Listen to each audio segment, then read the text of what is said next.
안녕하세요. 혹시 아침에 마시는 커피부터 우리가 숨쉬는 공기까지 우리 삶이 사실은 보이지 않는 화학작용으로 가득 차 있다는 사실 생각해 보셨나요? 오늘은 그 중에서도 가장 기본적이면서도 정말 흥미로운 현상, 바로 용액에 대해 한번 제대로 파헤쳐 보겠습니다. 자, 준비되셨죠? 자, 이 장면 한번 보세요. 너무 익숙하죠? 물에 소금을 넣고 휘휘 저으면 감쪽같이 사라집니다. 꼭 마술쇼 같아요. 근데 소금이 정말 어디로 증발해버린 걸까요? 오늘 이 작은 미스터리의 비밀을 분자 수준에서 함께 풀어볼 겁니다. 먼저 용액이라고 하면 대부분 소금물이나 설탕물 이런 것만 떠올리시잖아요. 근데요, 사실 이 개념은 우리가 생각하는 것보다 훨씬 더 넓고 다양하답니다. 핵심 용어부터 확실하게 짚고 가죠. 용액은 아주 골고루 섞인 균일한 혼합물이에요. 여기서 녹는 물질, 그러니까 소금 같은 애를 용질이라고 부르고요. 녹이는 물질인 물을 용매라고 부릅니다. 소금물에선 소금이 용질, 물이 용매. 간단하죠? 자, 이 표를 보시면 진짜 깜짝 놀라실 거예요. 용액이 꼭 액체일 필요는 없다는 거죠. 우리가 숨쉬는 이 공기도 질소라는 기체에 산소 같은 여러 기체가 녹아있는 기체 용액이고요. 심지어 단단한 합금, 노쇠 있잖아요. 이것도 구리라는 고체에 아연이라는 고체가 녹아있는 고체 용액입니다. 와, 용액은 정말 모든 상태를 우리 주변에 존재하고 있었네요. 자, 이제부터가 진짜 재밌어집니다. 큰 그림에서 벗어나서 아주 작은, 눈에 보이지 않는 분자들의 세계로 한번 들어가 볼게요. 무언가가 녹는다는 건요, 사실 이 분자들 세계에서 아주 역동적이고 화려한 춤이 벌어지고 있다는 뜻이거든요. 이 춤을 이끄는 지휘자는 바로 극성이라는 성질입니다.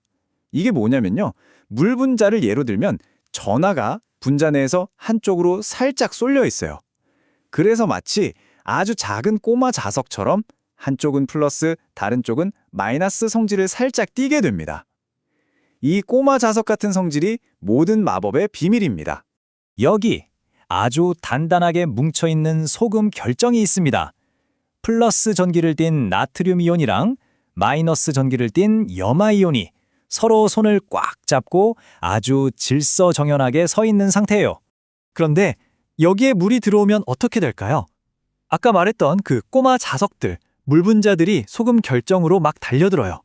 물 분자의 마이너스 쪽이 소금의 플러스 이온 Na+를 확 잡아당기고, 물의 플러스 쪽은 소금의 마이너스 이온 Cl-를 끌어당기는 거죠. 결국 어떻게 되느냐? 꽉 잡고 있던 손을 놓게 만들고 떼어낸 이온 하나하나를 물 분자들이 싹 감싸버립니다. 이게 바로 우리가 녹는다고 부르는 현상의 진짜 모습이에요. 대단하죠? 아니 근데 왜 소금은 그렇게 잘 녹으면서 기름은 물에 절대로 안 섞일까요?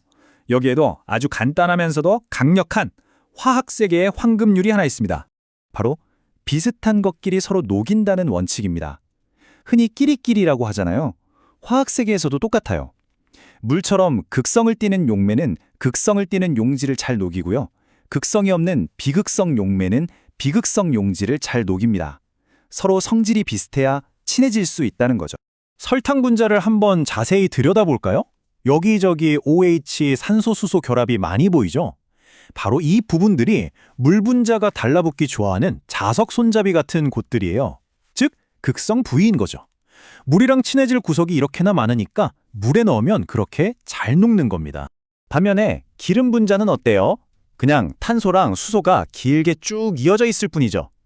전하가 어느 한쪽으로 쏠리지 않은 아주 균일한 구조예요. 아까 설탕에서 봤던 그런 자석 손잡이가 하나도 없는 대표적인 비극상 분자입니다. 그러니까 이 둘을 섞으려고 하면 어떻게 되겠어요? 자석 같은 물 분자들은 자기들끼리 강하게 뭉치려고 하고, 성질이 전혀 다른 기름 분자는 그 그룹에 끼지 못하고 밖으로 밀려나는 거죠. 그래서 아무리 흔들어도 결국 층이 착 분리되는 겁니다.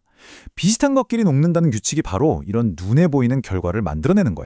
좋아요. 이제 뭐가 녹고 안 녹는지는 알겠습니다. 근데 이런 생각 안 해보셨어요? 커피에 설탕을 타는데 이걸 계속 넣으면 무한정 녹을까요? 아니죠. 어느 순간부터는 더 이상 안 녹고 바닥에 가라앉잖아요? 맞아요. 녹는데도 한계가 있다는 거죠. 이 얼마나 녹을 수 있느냐 하는 문제를 바로 농도라고 부릅니다. 이것도 어렵지 않아요. 용질을 더 녹일 수 있는 여유 있는 상태. 이걸 불포화 용액이라고 하고요. 반대로 이제 배불러서 더는 못 녹여 하는 녹을 만큼 꽉 찬 상태를 포화 용액이라고 합니다. 아주 직관적이죠? 물론 과학자들은 이걸 그냥 진하다, 묽다 이렇게만 말하지 않겠죠? 얼마나 진한지를 정확한 숫자로 표현하고 싶어 해요. 그때 쓰는 방법 중 하나가 바로 이 질량 백분율입니다. 쉽게 말해 전체 용액 무게 중에서 용질의 무게가 몇 %를 차지하는지 계산하는 아주 정밀한 방법이라고 생각하시면 돼요.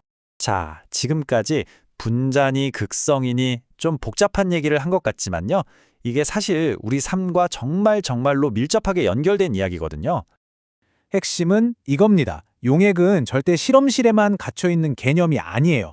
우리가 매 순간 숨쉬는 이 공기, 생명의 근원인 저 푸른 바다, 우리 몸속에서 약물을 필요한 곳까지 운반하고 생명을 유지하는 모든 과정, 심지어 아침을 깨우는 향긋한 커피 한 잔까지도 이 모든 것이 바로 용액이라는 놀라운 원리 위에서 움직이고 있는 겁니다.